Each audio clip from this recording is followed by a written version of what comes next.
আসসালামু আলাইকুম রহমতুল্লাহ।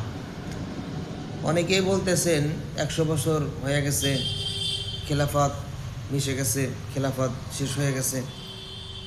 কিন্তু 100 বছর আগে যে খেলাফত ছিল,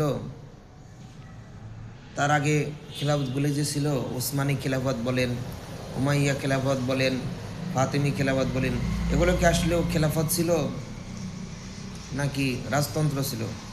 এগুলো সব কিছু কিন্তু রাজতন্ত্র, সবগুলি রাজতন্ত্র। একমাত্র খেলাফত ছিল হলো খেলাফতের রাশেদা। যতদিন খেলাফতের রাশেদা ছিল ততদিনই একমাত্র খেলাফত ছিল।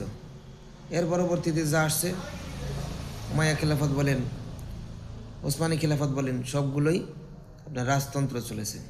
এই জন্য আমরা অনেকেই বলতেছি যে খেলাফত প্রতিষ্ঠিত করব, খেলাফত চাই। তো খেলাফতের যদি চিন্তা করতে হয়, একমাত্র খেলাফত রাশেদার যুগের থেকে, নবীর যুগের থেকে নিয়ে ওসমান, আলী, আবু বকর, ওমর, এদের যুগের যে খেলাফতটা ছিল সেই খেলাফতের চিন্তা করতে হবে। 100 বছর আগের খেলাফতের চিন্তা করা আমাদের যাবে না। সেই জন্য চিন্তা করবো ইনশাল্লাহ নবীর যুগের খেলাফতের কথা, খেলাফতের রাশেদিনের কথা। আল্লাহ রাব্বুল আলামিন সকলকে তৌফিক দান করুন।